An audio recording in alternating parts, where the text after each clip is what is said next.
So we're here with Jason Sanders, trimmer from the AC40. Today you were a trimmer from the starboard side? No, port side. Yeah. Port side, correct. We had a long day with a nice breeze that was increasing from 10 to 16 knots maybe at the end. There were some heights with super nice maneuvers, tags, perfect tags, and super nice jibes. Even you were in manual mode. But also happened you had some problems. Can you explain a little bit about? Yeah, I mean it was nice conditions out there, and so we got some really good sailing in. But yeah, we had a few problems on the boat.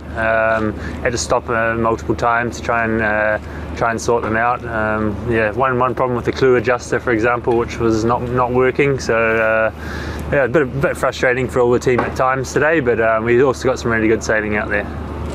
Yeah, and also we're pretty curious about how it's working when you're in manual mode, because we're not sure if when you're in manual, like the trimmers, you're acting as well as head control, or is the helm that is going in leeward that is making flying control?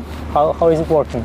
We're just trying lots of things at the moment. We haven't decided how we want our playbook to work, and so we're just trying to get some hours in testing things, and then we'll figure out at the end. Still a while away from making those decisions yet. Okay, and then when you were making some exercises, some practice of beating away. When you're beating away, you're trimming quite much the sails and the cant of the foils.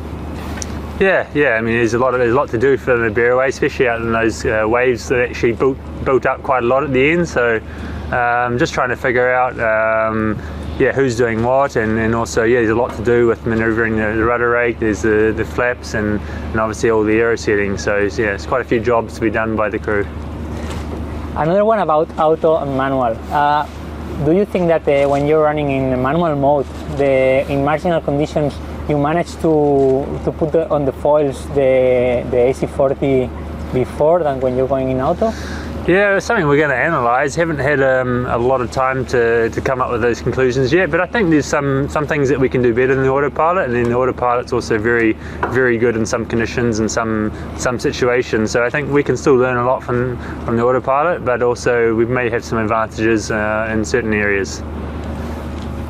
Then, last but not last, who do you think is going to launch before the AC75?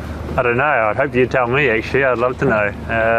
No, I mean, I think everyone will probably be aiming for a similar time frame, to be honest. I imagine with all the lead-in times of the boats being built, but it'd be really interesting to see. I mean, everyone's looking forward to seeing that first boat go out in the water, and then I'm sure the recon team will be very busy.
We're here with Max Sirena, team director. Max, another productive day of towboating. Can you break it down for us? Well, obviously it's nice to be in the water with two boats, and I'm actually pleased to see the level of the team in the water, considering we got two guys with 20 years and more of experience match race against two young guys in this new game. So every day we're going out in the water with two boats, and practicing and racing is a learning process for us. And I think the most thing, the nice thing of those days is how actually the attitude of the new guys are in the approach of this new game, and we are learning every day, and it's good to have the benefit to have so many good sailors available, no, between all the young guys, and it's giving us a lot of opportunity to raise the level up, so it's good. Max, two declarations have been coming in from the Kiwis and the Swiss regarding the A75. Would you say we can expect yours in this month? I think we can expect our in the next couple of hours. What would you say is the team's strategy on timing to launch, and how big is that compromise? Well, I think at the end everyone is more or less in the same schedule, no? Because the only thing you cannot change is the starting date of the event. So at the end everyone is making, at the beginning of the campaign, is making his own best program. But at some stage you have to put the boat in the water, so more or less is a kind of a cone, and I think between weeks you will see all the boat in the water. There will be some which is probably launching later than another one, but I think at the end more or less we're going to be in the same window. Max, which design do you expect to be more radical? How design? Well, it's a good question, and I think everyone will push pretty hard from a design point of view, and especially from an aerodynamic point of view. We got a few teams involved with the Formula One design team, so we are expecting something big from them. But at the end, it's going to be a yacht sailing in the water, and so you need to make sure all the bits and all the parts of the boat are going to be one piece.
Here in Barcelona today with Thierry Doillard, coach from Orient Express racing team.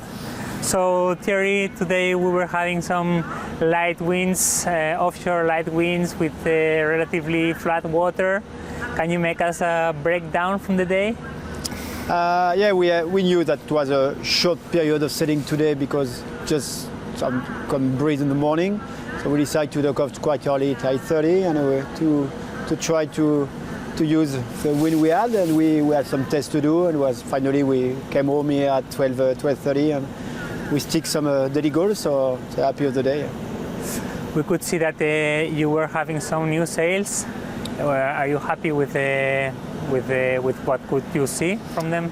You know, there is more wind at the end of the week, so the goal was to put them today for the first time, to try to set the battens, everything, to be sure that tomorrow we can sail with more solid wind. So yeah, that was just the goal of the day.